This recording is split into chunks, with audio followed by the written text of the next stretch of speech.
Here at the four-wheel Jamboree Nationals, there are off-road vehicles of all sizes and not just really big stuff. There's some small stuff here that is totally awesome. Kyle, you're with Horizon Hobby. Yes. Tell me what you guys brought out. We brought fun is what we brought. We brought a ton of different toys we show off every year. I say toys, these are hobby grade radio control products, so you can fix these, you can upgrade them, you can make it faster, but really, like I said, we brought fun. We have planes, we have trucks, we have crawlers, we have boats, we have helicopters.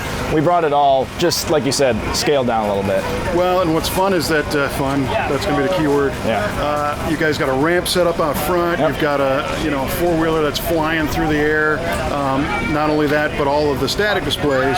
What I'm noticing is that the Horizon is it's a brand. It's not just a retailer. Yes, so we have retailers, so we're a distributor, but we're also a direct-to-consumer company as well. So like here we're partnered with Schaefer's Full Steam Ahead Hobby Shop. They brought all the toys to sell to people, so everyone that's going to be leaving here with stuff, it comes direct from them. But we also sell stuff online, horizonhobby.com. So really we're kind of, you say, we're not just a brand, it's kind of almost a family nationwide under different umbrellas, different retailers, partners, websites, obviously, all over.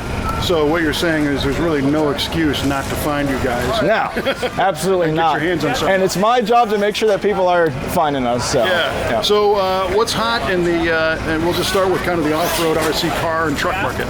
So right now, our biggest release has been from Arrma, which is one of our basher brands, which is a perfect fit for the four-wheel Jamboree. We just released the Infraction and the Limitless. And if you haven't seen those yet, they are killer. We've already sold a ton of these things, and they're just now going out. These guys have one here, so we'll show you guys as well.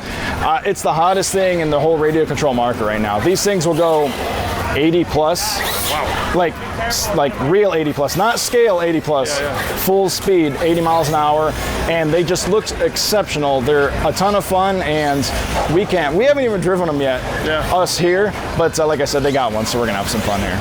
Well, my history with RC goes back quite a while, and then I got out of it, and now I'm kind of seeing it again. Yep. So I was used to the kind of the Lexan bodies that didn't have any detail, back in the 80s and early 90s, and motors and battery packs that were good for 6 or 7 minutes, and the scale, mile per hour thing. Where it really didn't go that fast. No. The RS 540 motors and stuff like that. So today it's all different. Everything's different.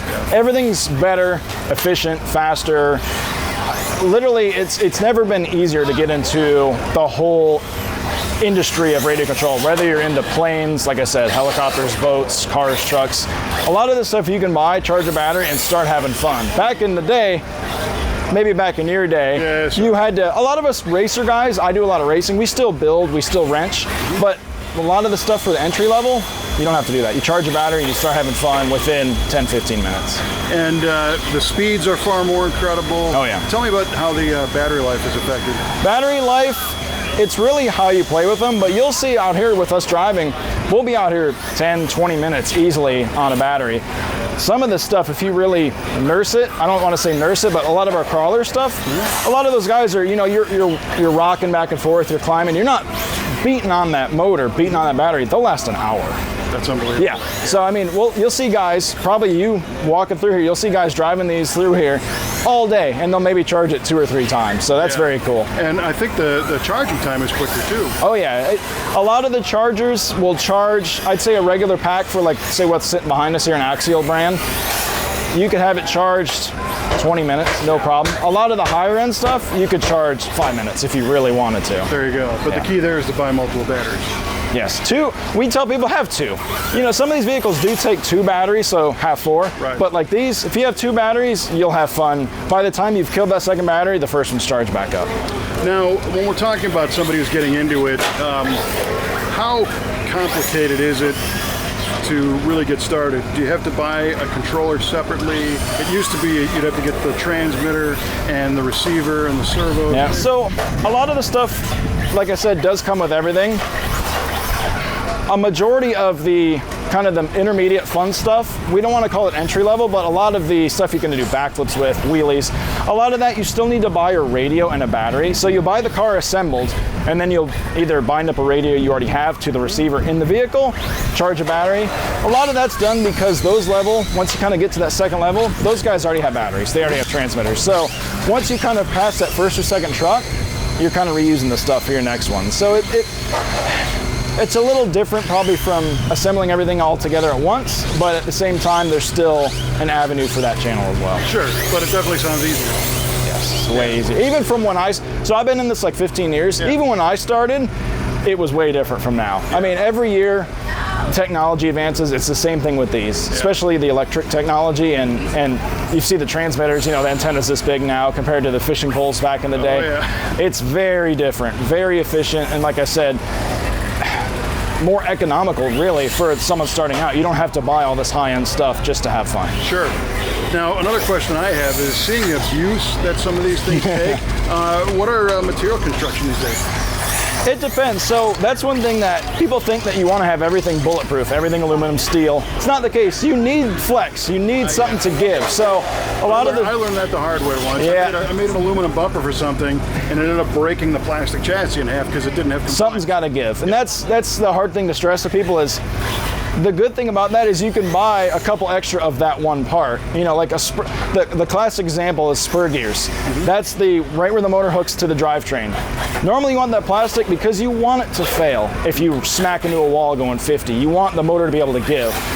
You don't want it to give at the outdrives or the wheels because there's only so much you can do to make these bulletproof, as we call them. Sure, and those parts are more expensive to repair anyway. Right, and that's the thing. A spur gear's $4 or $5. Yeah, right. A set of arms can be 10. If you start getting the drivetrain, then you're looking, the price goes up. Right, and we're seeing amazing suspension design. Yes.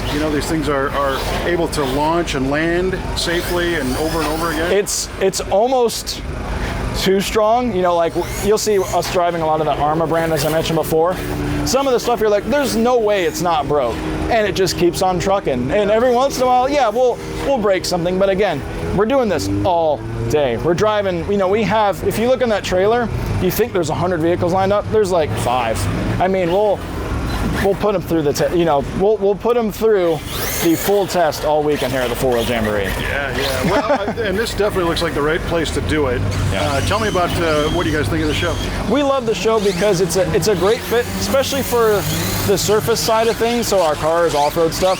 This is our target market really for those guys. I mean, they have these vehicles sitting full scale in their garage at home. They want to make a replica, or they see a monster truck. They want something that they can do the same thing with without having to spend $100 grand, $200 grand on a full scale truck. So this is a great fit, and really it's just a cool event to be at. It's like we brought fun to something that's already fun. Yeah, that's cool. The other thing that I really like is this is a great way to get the next generation excited. Yes, exactly, and that's the big thing, and kind of like you mentioned before, that was what we were missing, I think maybe 20 years ago, is it was the cost of entry was high, and now it's not. You can get people in and let them figure out. We don't expect everyone to buy one to like them forever. That's fine.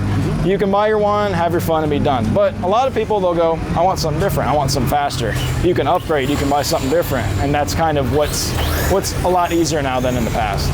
The other thing I know from years ago was that in order to get something that performed like what we're seeing here, it was too expensive to be a toy for a kid. Yes, yeah, and there's still certain vehicles that are, you don't want to say they're designed for kids, but I kind of use the entry-level term. They're designed to kind of get your feet wet. You can upgrade it still, so you can buy that faster motor, that better battery, or like I said, you just buy a whole different truck and you keep that other one, and now you have 2. Yeah.